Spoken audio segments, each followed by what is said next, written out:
뵙기 위해서 반갑습니다. 기독교화 대한민국이라는 주제를 함께 나누겠습니다. 우리들의 신앙, 기독교와 우리들의 조국, 대한민국은 무슨 상관이 있을까요? 대한민국을 세우는데 중요한 역할을 하셨던 세 분의 삶의 이야기를 나누어 보고 싶습니다. 정치인, 교육자, 그리고 군인입니다. 정치인 가운데 대한민국 건국에 가장 중요한 역할을 하셨던 분은 이승만 대통령이십니다. 1898년 조선이 기울어가던 무렵 조선의 선각자들이 혁명을 모의합니다. 이대로 가면 나라 망한다. 나라 망하면 죄 없는 백성들 비참해진다. 나라를 지키고 백성들을 보호할 수 있는 방법은 하나, 혁명을 하자. 그 무능하고 부패했던 고종 황제를 쫓아내고 고종 황제의 정부를 둘러엎자, 이런 모의를 합니다.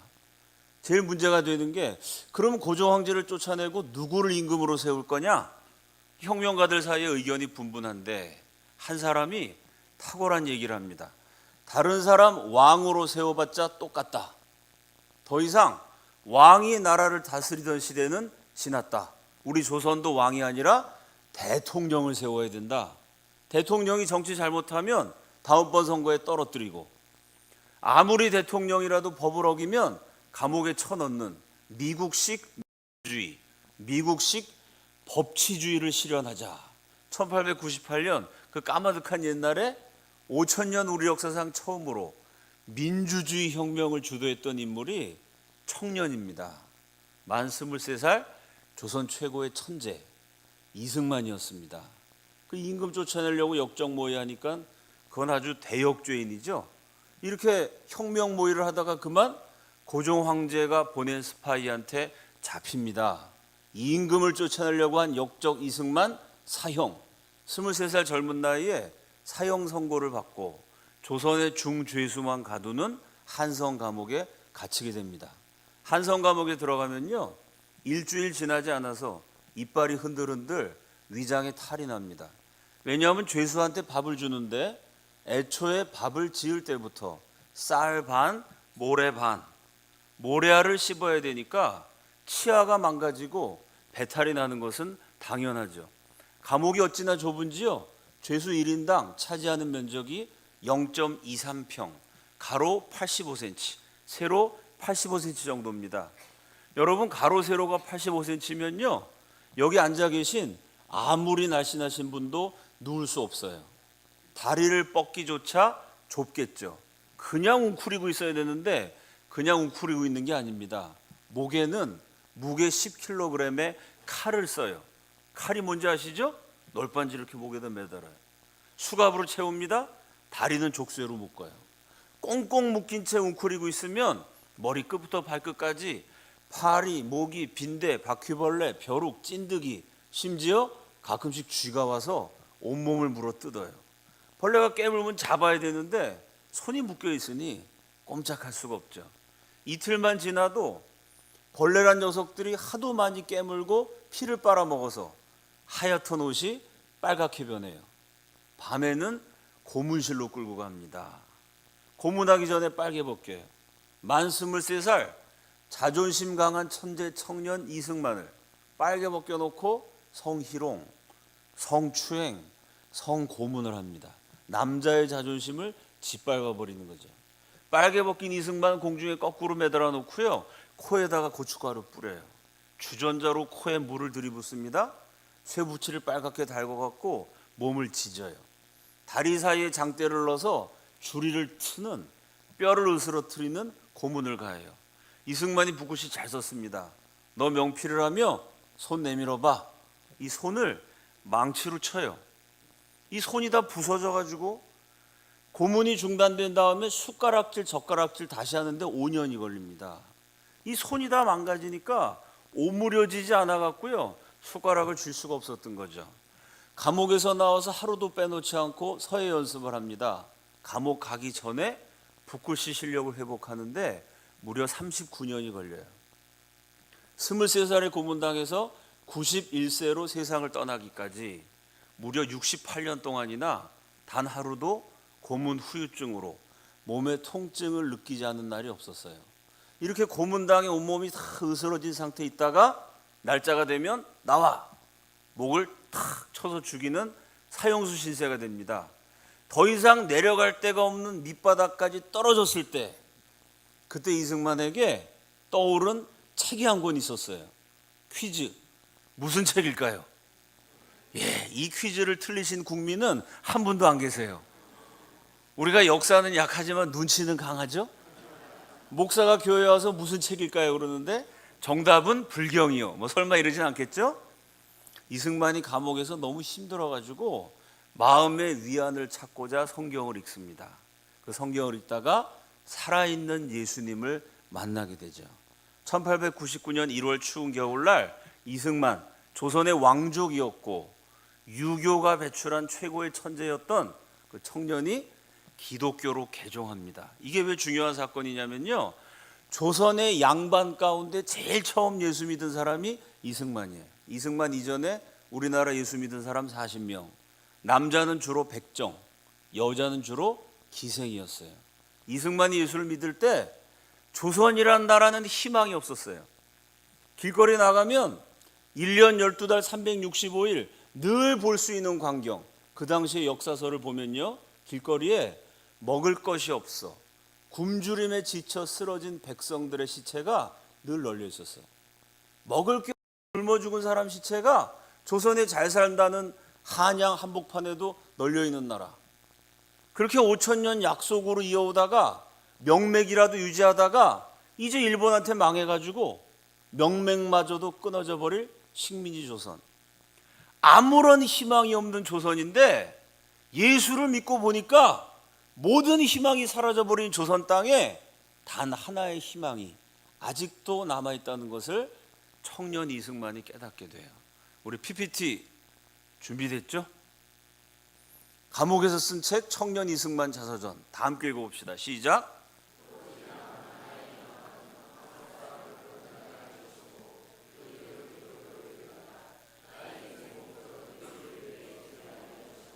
모든 희망이 사라졌지만 오로지 남은 하나의 희망은 한국 사람을 개선시키는 것이고, 한국 사람을 향상시키는 것이고, 한국 사람을 발전시키는 것이 아니고, 저와 여러분이 믿는 복음은요, 사람을 조금 개선시키고 향상시키고 발전시키는 정도가 아니라 지옥 갈 수밖에 없는 영혼을 하나님의 자녀로 거듭나서 영원한 천국에 들어가게 하는 거듭남의 능력인 줄로 믿습니다.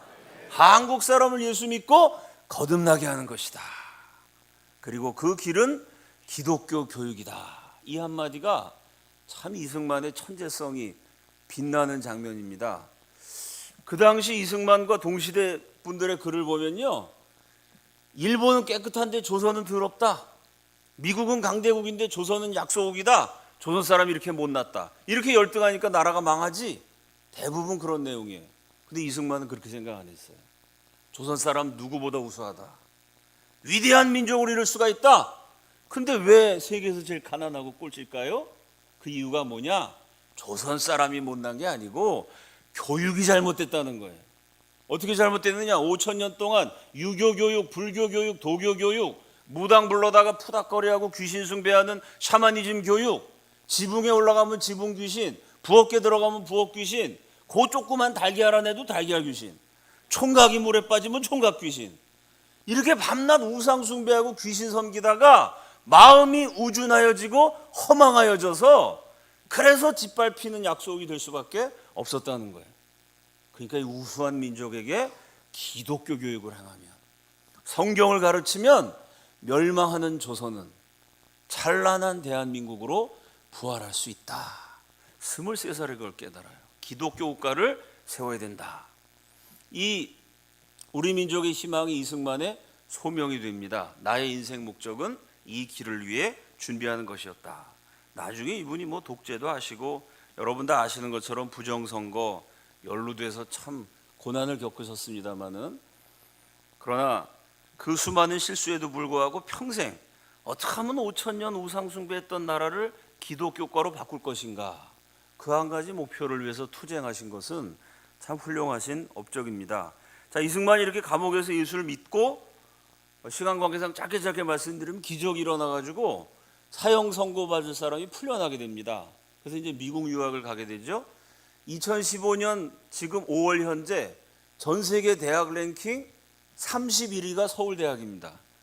서울대학이 한국에서는 1등인데 세계에서는 31등이에요. 원래 제가 대학 들어갈 때 서울대학이 한 800등 됐는데 이번에 30등에 근접했다고 우리 언론에서 보도 많이 했습니다. 지금 현재 전 세계 대학 랭킹 2위가 하버드, 1위가 프린스턴. 전 세계 지금 현재 대학 랭킹 2등인 하버드 대학에서 이승만이 석사학위를 받습니다. 지금 현재 전 세계 대학 랭킹 1위인 프린스턴 대학교에서 한국 최초가 아니에요. 동양인, 황인종, 아시아인 최초로 국제법 박사가 되죠. 근데 그 이승만이 공부한 학교 성적표를 보면요, 국제법 박사니까 뭐 외교학, 정치학, 국제법 이런 과목을 많이 들었어요. 근데 그 성적표에 희한한 과목이 있습니다. 구약 신학, 신약 개론 이런 과목을 들었어요. 무슨 얘기냐면은 기독교로 나라 세워야 된다고 생각했기 때문에 국제법 박사를 받으면서 틈틈이 신학 공부를 했어요. 자, 이렇게 한국 사람 가운데 최초로 명문대학에서 신학을 배운 세계적인 신학자가 이승만이다라고 말해도 틀린 말이 아닙니다. 그 이승만이 기독교로 나라 세워야 된다는 생각을 처음 하고 대략 한 15년 독립하면서 감옥 생활 5년 7개월 고생하다가 보통 하루에 10시간에서 15시간 성경 보고 기도하고 연구하면서 어떻게 대한민국을 기독교 국가로 만들 것인가 를 고뇌하면서 이 기독교 입국론이 아주 심오해집니다. 그 증거, 그 다음 장면이요. 이게 1913년에 쓴 책인데 한국교회 핍박, 일본 놈들이 한국교회를 얼마나 잔인하게 박해했는지를 그대로 쓴 우리 교회사의 명저입니다. 자, 여기서 이승만이 이런 얘기를 해요. 15년 동안 이 민족을 향한 하나님의 뜻은 무엇일까? 어떻게 우상숭배를 버리고 사시고 참되신 하나님께 돌아오는 제사장 국가를 만들까? 이거를 고민하면서 독립운동하다 보니까 우리 민족을 향한 하나님의 특별한 뜻이 있다는 걸 깨달아요. 그래서 저 옛날 구약 시대에 하나님이 이스라엘 선택하신 것처럼 20세기에 하나님이 한민족을 선택하셨다. 고로 평양이 제2의 예루살렘이다. 이런 얘기 들어보셨죠? 그 얘기가 처음 나오는 책이 이 책이에요. 1913년에 쓴 책. 여기에 평양이 제2의 예루살렘이다. 하나님이 한국 백성을 이스라엘 백성같이 특별히 선택했다. 그 왜 선택하셨느냐? 동양에 처음 예수교 나라를 만들어. 다 함께 따라합시다. 동양에 처음 예수교 나라. 이게 대한민국의 건국 이념입니다. 여러분 우리 학교에서 우리 민족의 교육 이념, 건국 이념은 홍익인간이다. 이렇게 배우셨죠? 엄밀하게 따지면 홍익인간은 고조선의 건국 이념입니다. 그 뭐 호랭이하고 고마하고 여자가 되려고 굴 속에서 마늘 먹다가 성질 급한 호랭이가 먼저 뛰쳐나가고 곰이 참아서 여자가 돼서 웅녀가 됐다. 뭐 이런 거 다 배우셨잖아요? 글자 그대로 호랑이가 담배도 피고 마늘도 먹던 그 옛날 얘기입니다. 그 고조선 건국 이념이고요. 대한민국의 건국 이념은 뭐냐? 이승만의 글에 수백 번 수천 번 반복되는 단어. 동양에 처음 예수교 나라. 지금도 기독교 국가가 서양에 많습니다. 이 당시에는 동양에 기독교 국가가 없어요. 동양 최초의 기독교 국가가 돼서 아시아주의 예수교 문명을 발전시킬 책임을 매기심이라 기독교 국가 세워서 세계 선교해야 된다. 1948년 5월 10일 우리 역사상 최초의 자유민주 총선거가 벌어집니다. 그 선거를 앞두고 최고 지도자 이승만이 붓을 들어서 글씨를 썼어요. 그 서예 작품이 지금도 남아 있습니다. 한문으로 4자를 쓰셨어요.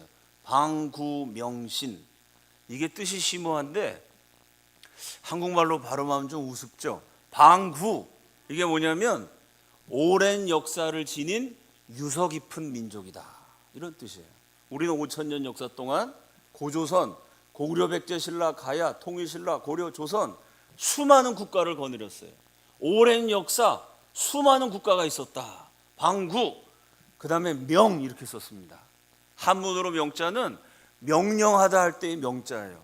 요 명이라는 말을 일반적인 용어로 풀이하면은 대한민국의 건국 정신, 기독교적인 용어로 풀이하면 대한민국을 세우는 하나님의 뜻, 이걸 이승만은 명령할 명자를 썼어요. 왜 명령일까요? 바로 그게 기독교 정신입니다. 여러분 창세기 1장을 펼쳐보면요, 원래부터 빛이 있었던 게 아니에요. 하나님이 빛이 있으라 명하심에 빛이 생겨난 줄로 믿습니다. 존재하는 모든 것은, 처음 시작하는 모든 것은 하나님의 명령을 받들어서 시작돼요. 대한민국이란 나라의 건국은 빛이 있으라 명령하신 하나님이 대한민국을 세워라 명령하셨기 때문에 생겨난 거다. 그래서 명이에요. 나라는 오래되었으나 대한민국 건국을 명령하신 하나님의 뜻은 마지막 신, 새로울 신자예요. 전혀 새롭다 이렇게 썼더니 옆에 있는 사람들이 물어봐요. 아니 박사님, 우리 민족의 역사상 수많은 나라들이 있었는데 왜 대한민국만 특별히 새롭습니까? 이승만 박사가 이렇게 대답합니다. 우리 민족의 모든 국가들은 안타깝게도 하나님 모르고 우상 숭배하는 나라였지만 대한민국은 동양의 처음 예수교 나라가 될 걸세. 동양 최초의 기독교 국가가 돼서 아시아 선교를 감당한다. 1913년에 이 글을 썼어요. 지금 102년 지났습니다. 지금 확인해 보면 첫째, 한국은 아시아에서 기독교가 제일 강한 정말 아시아 최초의 기독교 국가가 됐습니다. 둘째, 아시아를 복음화하는 기지가 된다. 오늘날 중앙아시아 설교 제일 잘하는 나라 한국, 동남아시아 선교 제일 잘하는 나라 한국, 일본, 중국 선교 제일 잘하는 나라 한국. 이 글이 그대로 이루어진 것을 확인할 수 있어요. 자, 이 얘기를 신학적으로 풀이하면 깊은 뜻이 됩니다. 여러분, 서양 역사에 강대국이 많아요. 강력하고 화려했던 로마 제국, 성경에 나오는 느부갓네살 임금의 바빌론 제국, 나일강의 선물 이집트 제국, 서양 역사에 강대국이 많습니다. 그 강대국 가운데 서양을 복음화시키기 위해서 하나님이 어느 나라를 선택하셨을까요? 그 강대국을 다 제쳐놓고요, 강대국 틈바구니에 끼어서 밤낮 침략당하고 학살당하고 포로로 잡혀로 끌려가는 제일 약한 나라 이스라엘을 택하셨어요. 아니, 서양을 복음화시키려면 강한 나라를 택하셔야지 왜 약한 나라 택하셨을까요? 신명기서에 보면 여호와께서 너희를 택하심을 보라. 너희가 크고 강대한 나라여서가 아니고 너희 백성의 수요가 많아서도 아니고 오히려 너희는 열국 가운데 가장 적은 민족이라. 다만 여호와께서 사랑하심을 인하여 택하셨나니. 하나님이 사랑하셔서 제일 약한 약소국 이스라엘을 택하셨어요. 그 신명기서의 말씀이 고린도전서에 가면 약한 자를 들어 강한 자를 부끄럽게 하신 하나님, 우둔한 자를 들어 지혜 있는 자들의 지혜를 패하신 하나님. 이게 성경의 중심 사상 가운데 하나죠. 이승만이 그 얘기한 거예요. 서양을 복음화시키기 위해서 제일 약한 나라 이스라엘을 택하신 하나님이 동양을 복음화하기 위해서 어느 나라를 택하셨겠느냐? 그게 이승만의 질문이었어요. 동양 역사에도요, 큰 나라, 강한 나라 많습니다. 온 세상의 한가운데 있는 화려한 나라, 가운데 중자, 화려할 화자 중국이 있어요. 철학과 종교의 발상지 인도가 있어요. 잔인한 군대를 가진 일본이 있어요.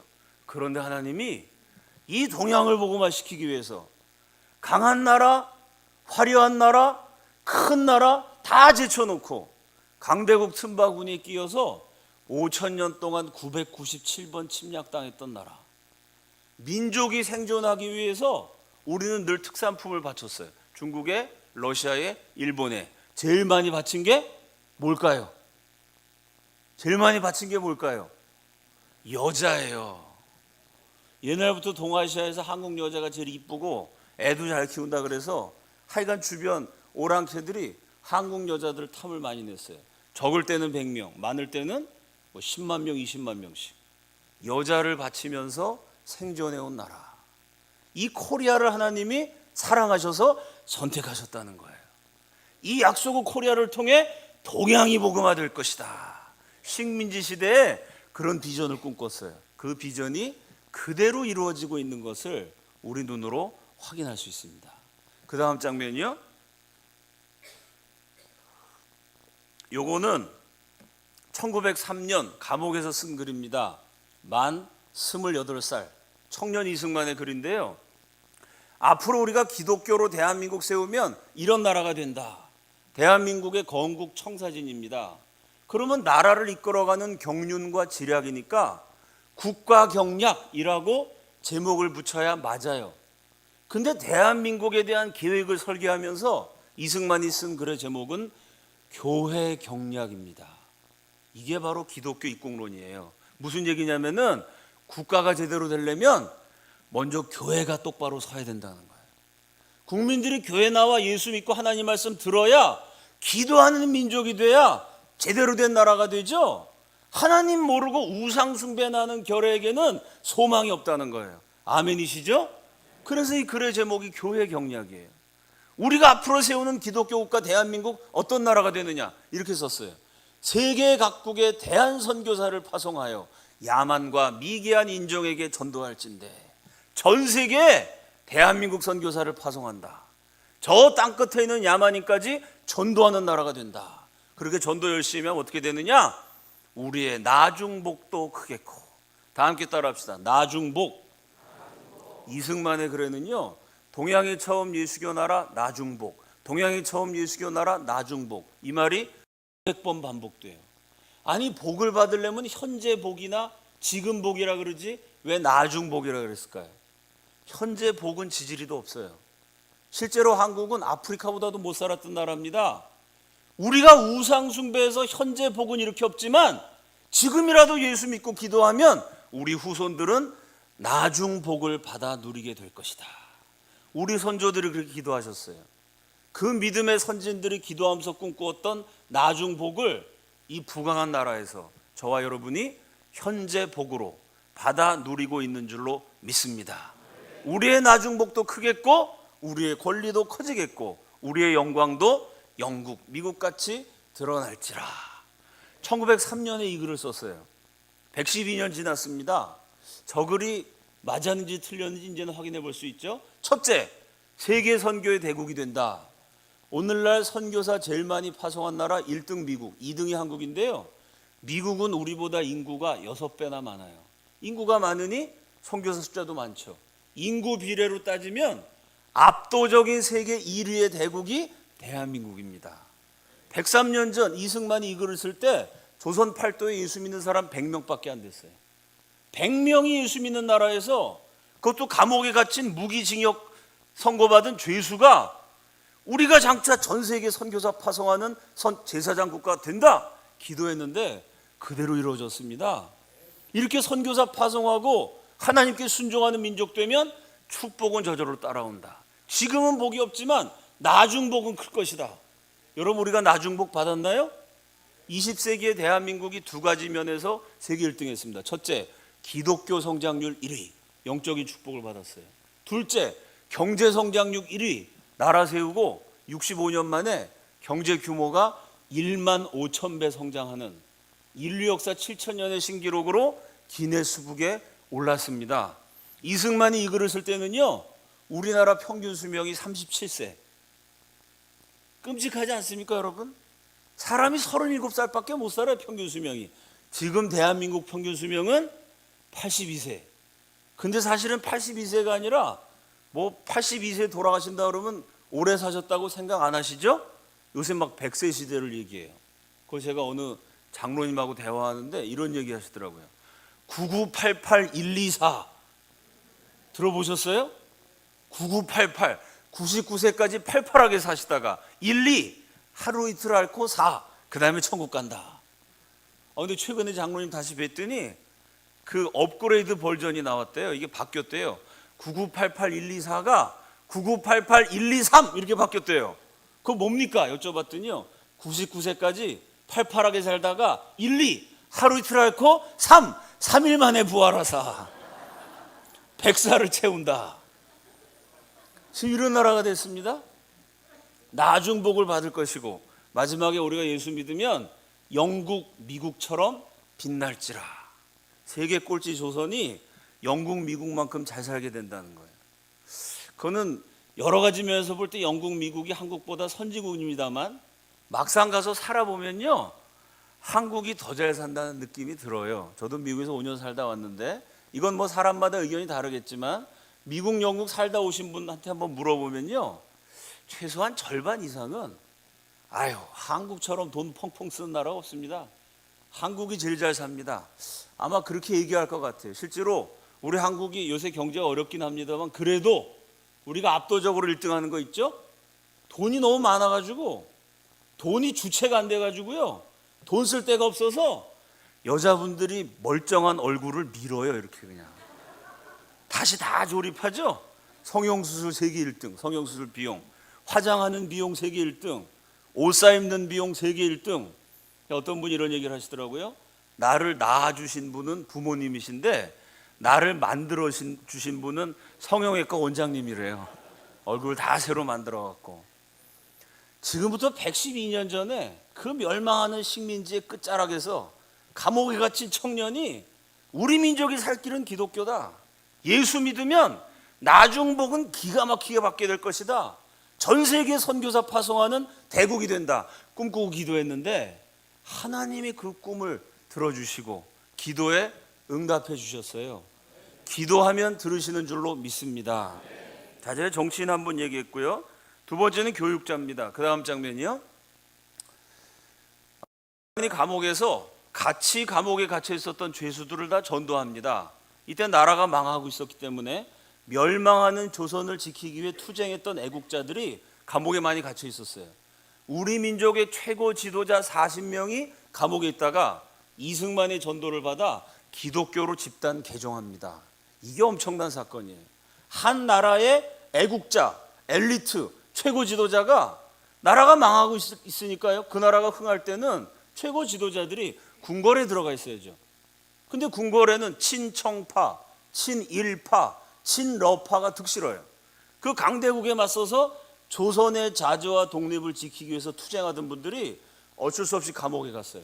그 감옥에서 이승만이 성경 읽다가 뒤집어지니까 주변 사람을 다 전도해 갔고요.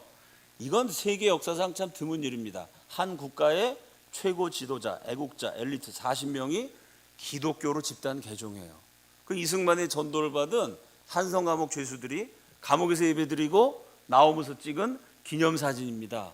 이때 이승만의 전도를 받으셨던 분들이 우리나라 독립운동, 그 다음에 건국, 6.25 전쟁, 이런 역사를 이끌어가는 지도자들이 됩니다. 그 40명 얘기 다 하면은 정말 몇 년이 걸. 여러분 역사 교과서에서 배운 분들이 이때 감옥에서 이승만 전도받아 예수 믿은 분들이 많아요. 그 중에 한 분, 그 다음 장면이요.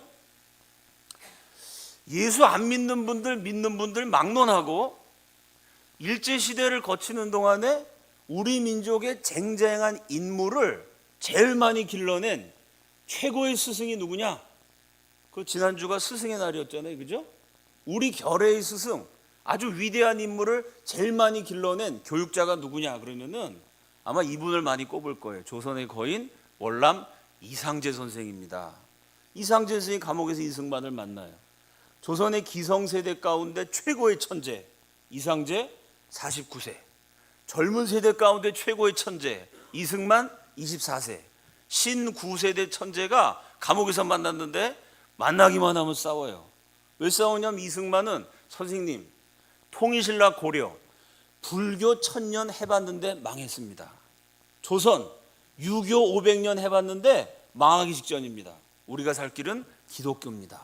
전도를 하면 이상제는 이 사람아, 선비가 어떻게 서양 오랑캐들 미신을 믿나? 그런 소리 하지 말게. 기독교를 놓고 맨날 싸워요. 하도 이상제 선생님 말을 안 들으니까 하루는 이승만이 이렇게 얘기해요. 정 선생님이 고집 부리시면 더 이상 기독교인 되라는 말씀은 안 드리겠습니다. 그러면서요 책을 한 권 줘요. 선생님이 기독교인 안 돼도 좋으니까 이 책은 읽어보셔야 됩니다. 그리고 이렇게 설득해요. 우리 조선 아이들이 미국 백인 아이들보다 절대로 열등하지 않습니다. 이승만 항상 우리 민족이 우수하다고 믿었어요. 우리가 서양 아이들보다 뒤처지지 않습니다. 근데 미국은 세계 1등, 조선 세계 꼴찌입니다. 그 차이가 뭔지 아세요? 이 책입니다. 미국은 아이들이 어릴 때부터 성경을 가르칩니다.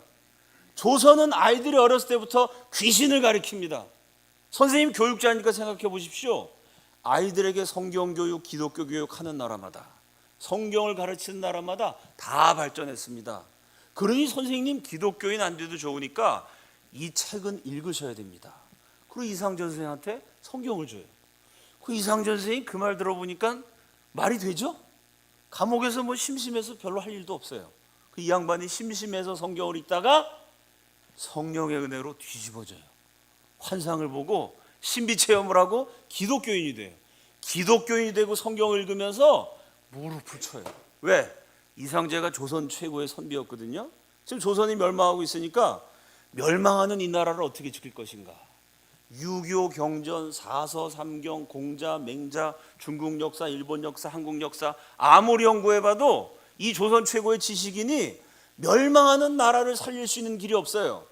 근데 예수 믿고 성령 받고 나서 성경을 읽어보니까 내가 그토록 평생 목마르게 찾았던 우리 민족을 살릴 수 있는 길이 여기 있구나. 그걸 깨달아요. 그 다음 장면이요. 이상제 자서전에 이렇게 썼어요. 걷잡을 수 없는 나라의 비운을 몸소 겪으면서 지금 나라가 망해요. 그래도 낙심하지 않고 나라 구원의 길을 찾아보려는 일념이, 나라 구원의 길을 찾아보려고 이것저것 뒤적여 보니까 그 나라 구원의 길이 성경에 있고 기독교에 있다는 거예요. 기독당을 갖게 한 것이다.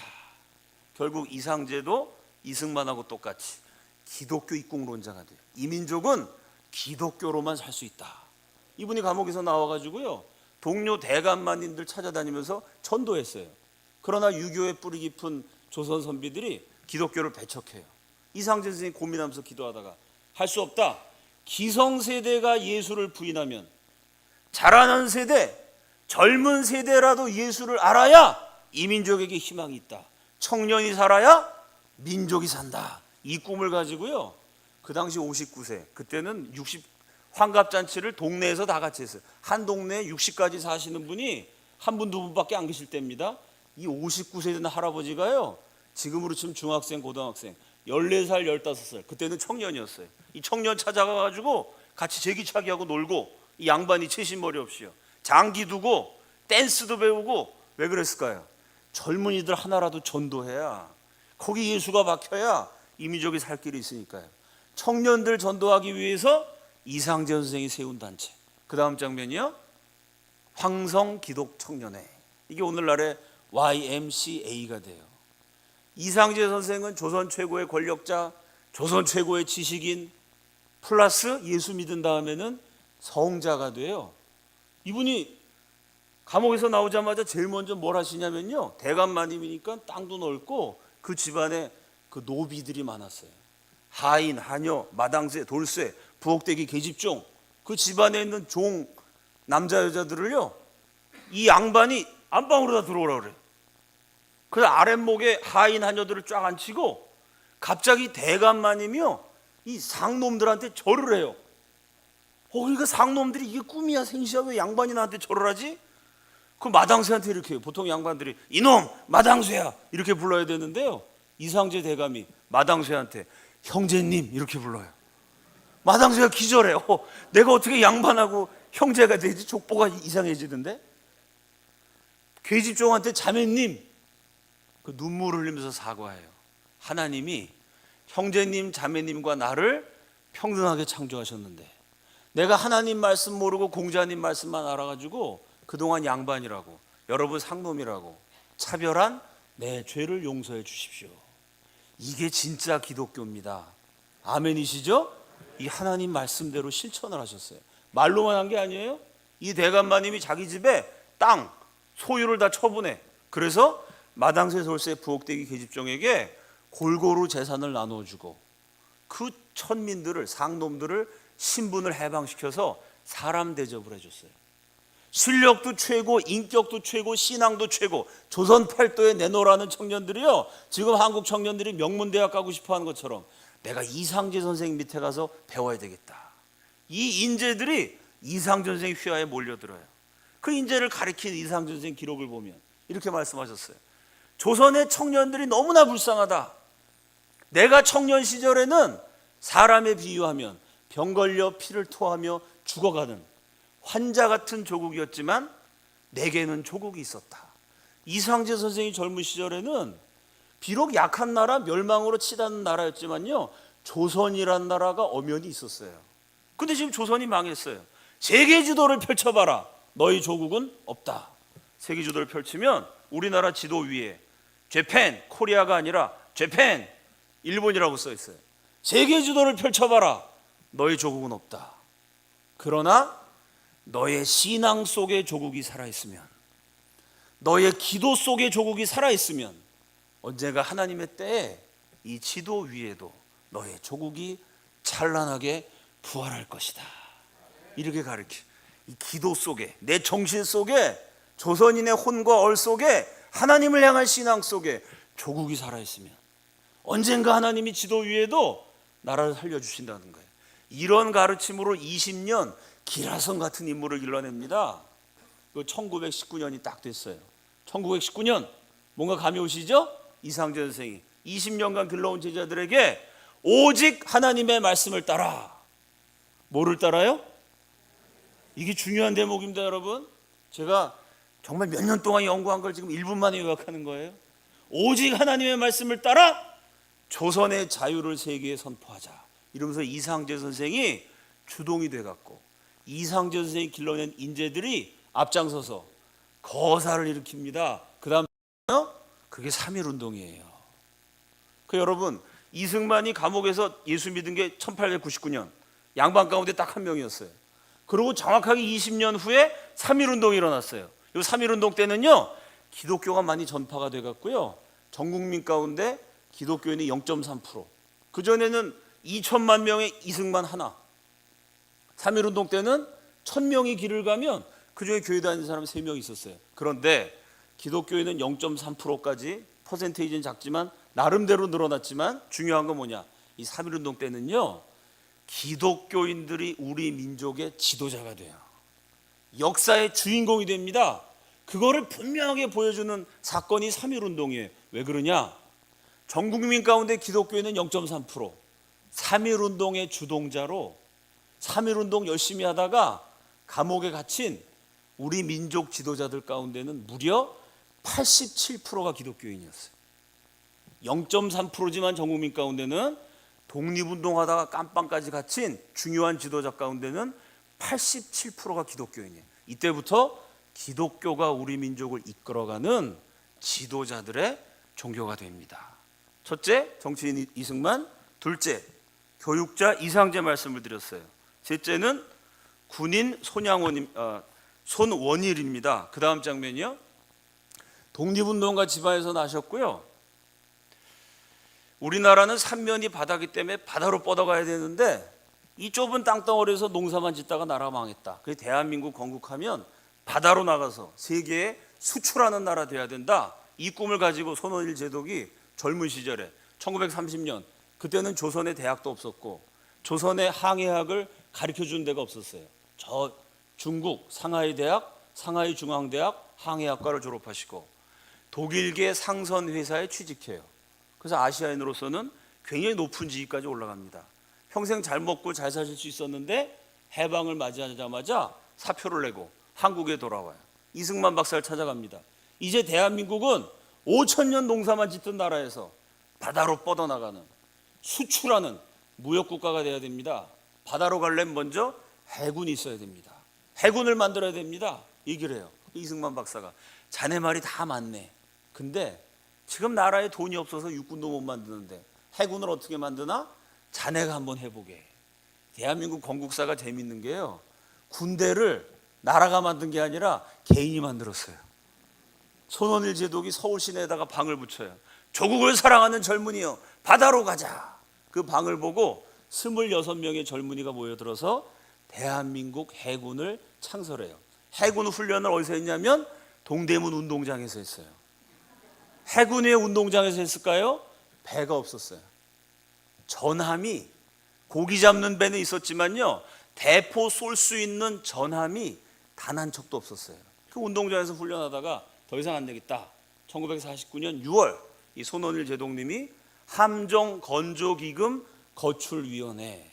돈을 걷어서 우리 대한민국도 군함, 전함을 사야 된다. 그 모금운동을 시작해요. 그 당시 해군 소위 월급이요 15,000원.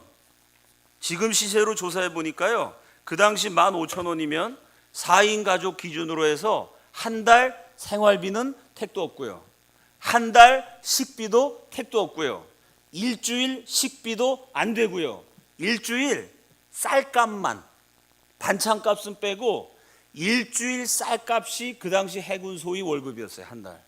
그렇게 나라가 가난했어요. 일주일 쌀값 해야 된다는 월급을 받아서 이분이 기독교인이었거든요. 건조기금을 어떻게 모았을까요? 11조를 드렸어요. 장교들이 10%씩 나라에 바쳤어요. 그 남편이 일주일 쌀값을 월급이라고 갖고 왔는데 그걸 또 열등분을 해갖고 우리 대한민국도 배사해야 된다고 바쳐요. 부인들이 눈물이 나갖고 삭 바느질을 해요. 여러분 군함이 어마어마하게 크잖아요. 바느질을 해서 군함을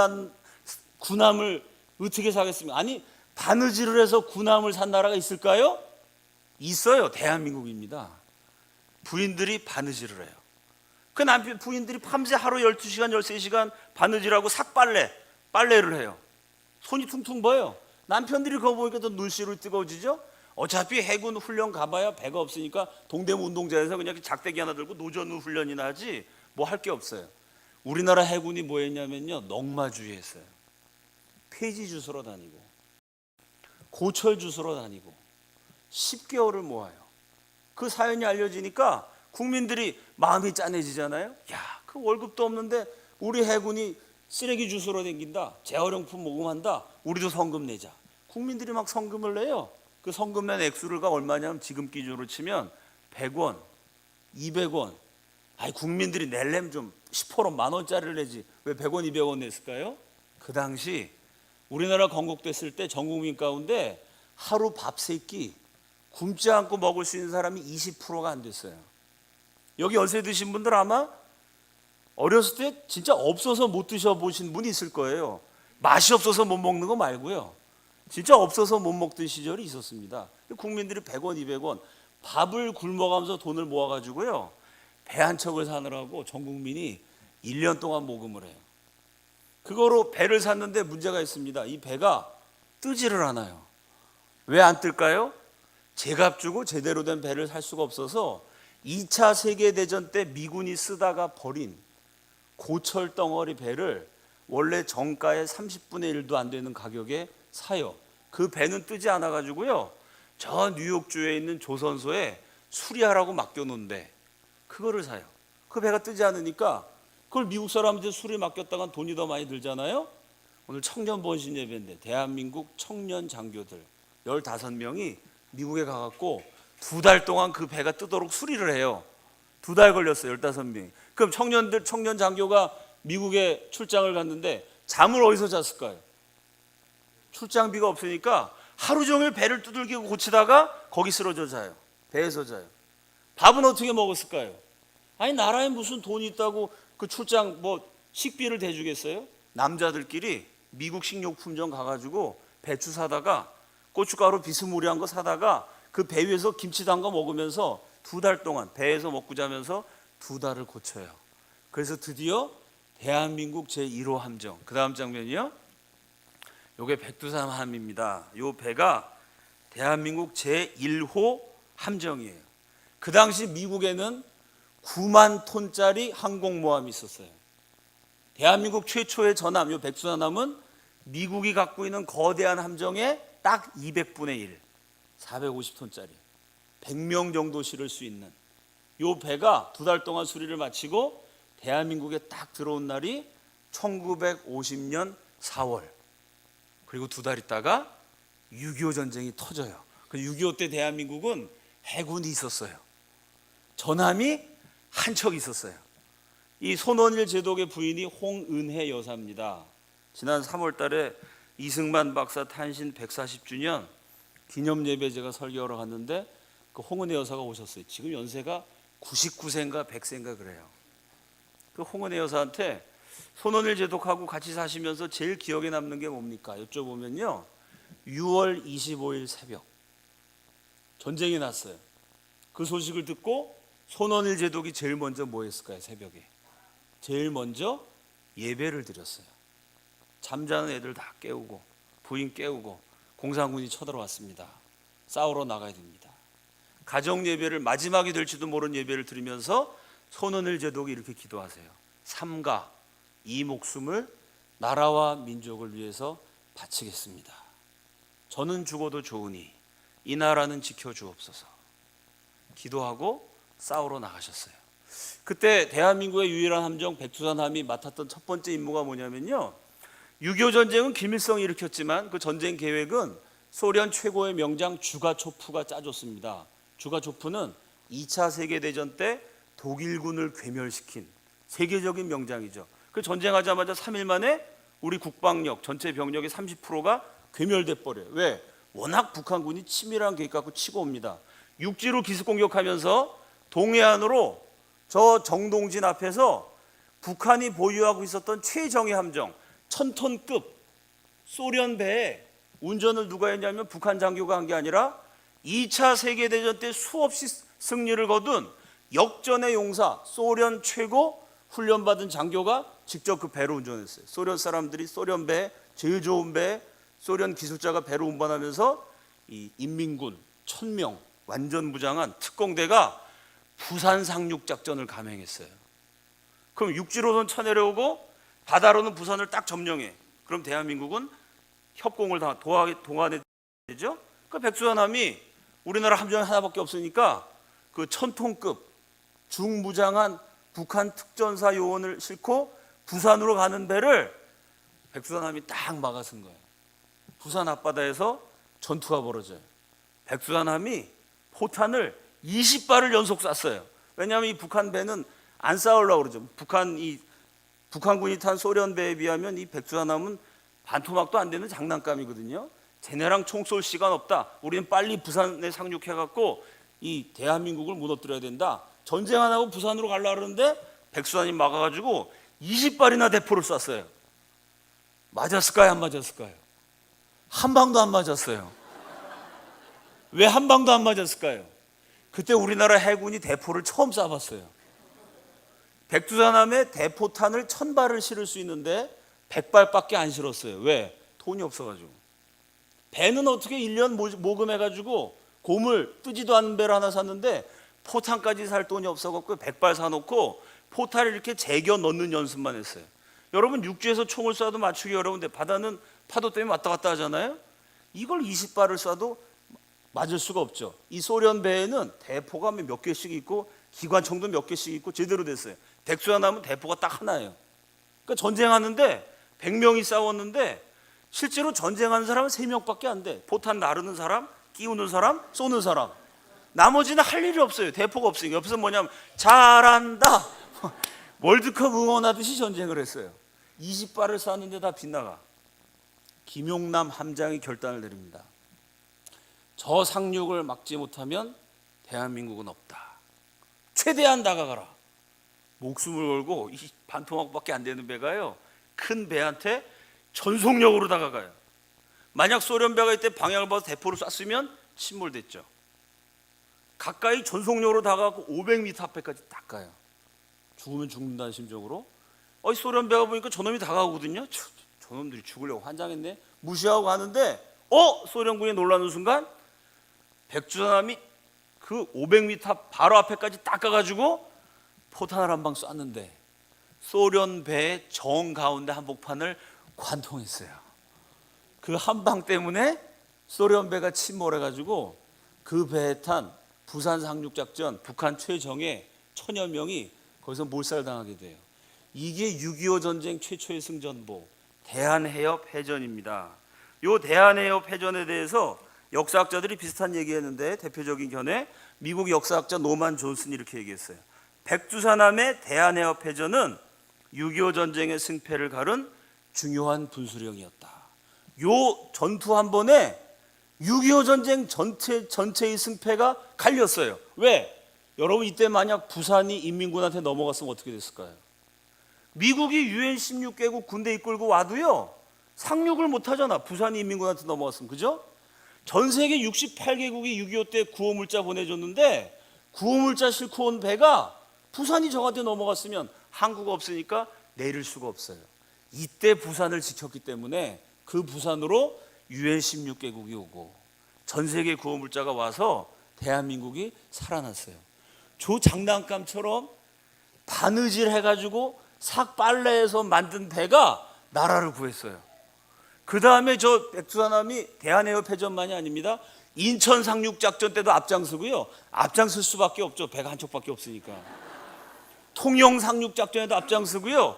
6.25의 모든 전투에 앞장섰는데 저 장난감 같은 배가요. 포탄도 무수히 맞았는데 한 번도 지지 않았어요.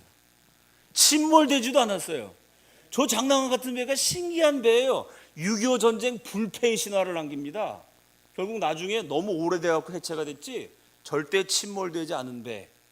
아니 그 배가 한 척밖에 없는데 어떻게 그렇게 전쟁을 잘해갖고 침몰이 안 됐을까요? 저는 그게 기도의 응답이라고 믿어요. 아니 어느 나라가 세상에 기도하면서 바느질해서 배를 만듭니까? 바느질해서 기도하면서 그 고철덩어리 사다가 만든 배가 연전연승으로 대한민국을 지켰어요.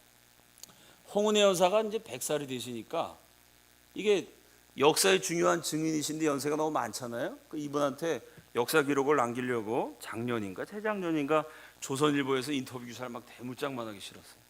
기자가 인터뷰를 하는데 기자가 이렇게 썼어요. 너무 고령이시라 했던 얘기를 또 하고 얘기를 또 하고 요즘 우리 아버님도 그러세요. 네가 4살 때 어쩌고 저쩌고 막 저의 어린 시절을 맨날 들어요. 그냥 쫙 했던 얘기를 또 하고 연세 드시면 그렇죠. 기자가 물어본 거예요. 대한민국 해군 만들 때 그 이런 문제가 있었는데 그거 어떻게 하셨나요? 그때 내가 그 문제 때문에 이거 내 기억이 안 나는데 하여간 기도했더니 해결이 됐어요. 그 해병대 만드실 때 이건 어떻게 진행된 거죠? 그것 때문에 그때 얼마나 아주 고민하고 걱정이 돼가지고 우리 남편이랑 나랑 산에 올라가 갖고 어떻게 됐더라? 하여간 기도했더니 됐어요. 해군사학도 만들 때는 기자 양반 대한민국 세운 건 하나님의 은혜고 해군, 해병대, 해군사관학교 다 기도하면서 하나님의 은혜로 세워졌다고. 기자가 이렇게 썼어요. 여사님은 기억을 제대로 못하셔서 기도했더니 하나님 은혜로 됐다고 똑같은 말을 반복하셨다. 기자가 틀리게 썼어요. 홍은혜 여사님은 기억을 못하신 것이 아니라 가장 정확하게 기억하고 계셨어요. 이 나라를 지킨 것은 하나님의 은혜입니다.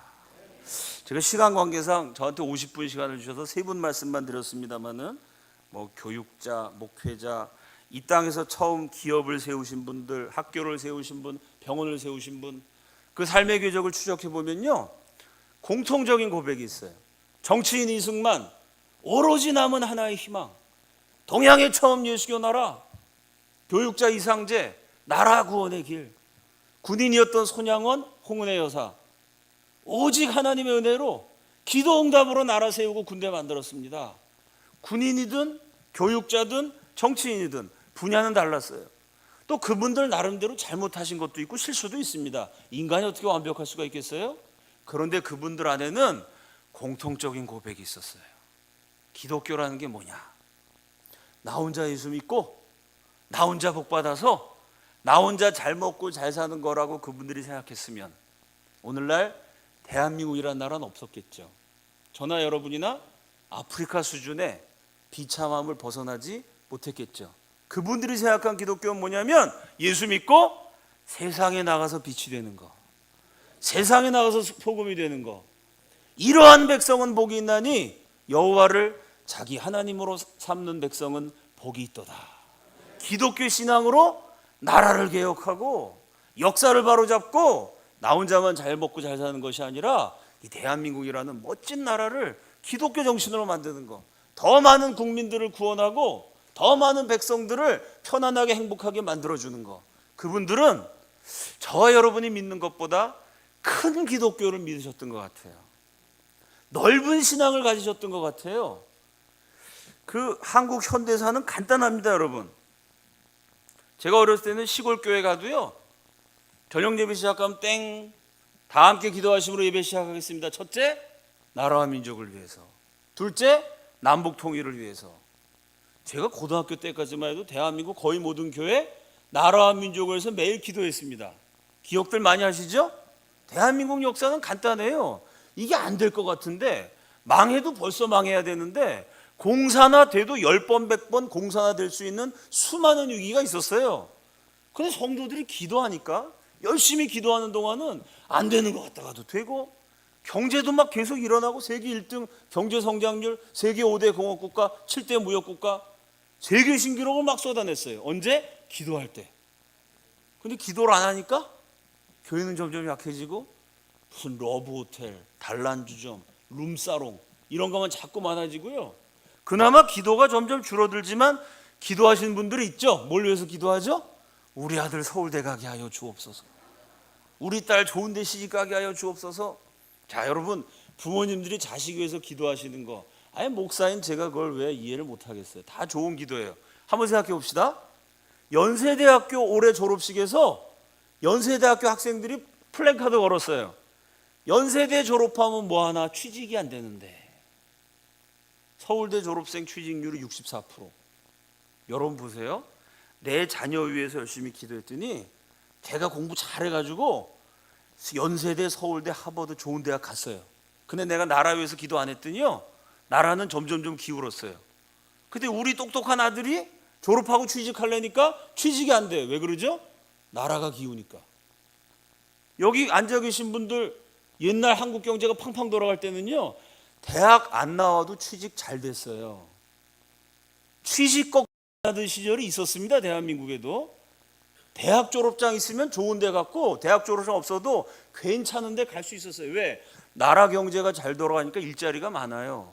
지금 우리 아들 딸 위해서 기도했더니 우리 아들 딸은 잘 됐어요. 나라 위해서 기도 안 했더니 나라가 기울어요. 결론은 뭐죠? 나라가 기우니까 우리 공부 잘하는 아들 딸들이 실업자 돼요. 서울대 나와도 취직률이 64%면 이거 할 말 다 한 거 아니에요? 나라를 위해서 기도하지 않으니까, 하나님의 나라와 하나님의 의를 추구하지 않으니까 다 함께 고통스러워하고 있습니다. 대한민국이 비틀거리고 있어요. 자, 이렇게 나라가 어려울 때일수록 근본으로 돌아가야 돼요. 대한민국의 근본 정신은 기독교입니다. 기도에서 세운 나라예요. 우리 선조들이 통곡하면서 피눈물 뿌리면서 남의 입다 버린 더러운 옷 그거 빨아가면서 바느질해가면서 한 푼 두 푼 모아서 배도 사고 무기도 사갖고 전쟁하면서 지킨 나라입니다. 이 대한민국 근본 정신으로 다시 돌아가서 우리 한국교회가 깨어 기도하고, 여기 계신 분들이 깨어 기도하는 가운데, 원래 저는 북한 사역하는 사람이거든요. 탈북 동포들 구출하는 일을 해요. 북한 소식을 매일 들어요. 와, 요새 얼마나 바쁜지 몰라요. 북한에서 온갖 일들이 다 일어나. 온갖 일들이 너무나 빠르게 예수 그리스도의 복음이 증거되고 있고요, 동시에 너무나 많은 사람들이 예수 믿다가 발각돼 가지고 비참하게 죽어나가고 있어요. 역사의 격변기입니다. 야, 오늘 청년 번신 예배인데 그 역사의 격변기에 청년 이승만이, 나중에 그분이 비록 실수도 하셨지만 기독교로 나라 세워야 된다 이러고 막 인재를 규합했어요. 기독교 정신으로. 역사의 격변기에 이상재 선생이 젊은 인재들을 기독교 애국자로 길러냈어요. 역사의 격변기에 우리 젊은 해군 장교들이 배에서 먹고 배에서 자면서 그 함정을 하나 마련해 갖고 전쟁 때 나라 지켰어요. 이제 통일이 다가옵니다. 이 역사의 격변기에 예수 사랑하고 나라 사랑하는 명성제일교회 청년들이 하나님의 마음에 합한 하나님의 주인공으로 우리 민족의 역사의 새로운 방향을 이끌어내는 위대한 하나님 나라 리더로 쓰임받게 되기를 예수 그리스도의 이름으로 축원합니다. 기도하겠습니다. 우리 나라와 민족을 위해서 대한민국의 건국 정신을 따라 무엇보다 예수 잘 믿는 나라 되게 하시고, 예수 사랑하고 나라 사랑하는 크리스찬 되게 하시며, 이제 다가오는 통일 시대 청년들이 깨어서 민족을 품고 큰 꿈을 가지고 기도하는 가운데 우리 하나님께 쓰임받는 크리스찬 리더들이 이곳 명성제일교회에서 불꽃처럼 일어나게 하여 주시옵소서. 주여 한번 외치고 다 함께 통성으로 기도합니다. 주여!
동서남북 사방팔방 바라보아도 아무런 희망이 보이지 않을 때 우리 선조들이 이 세상에 바라볼 곳 없어 그저 하염없이 하늘을 바라보고 통곡하고 피눈물 흘리며 부르짖었던 기도를 우리 좋으신 아버지 하나님께서 들으시고 응답하시고 이 민족을 축복하셨는 줄로 믿습니다.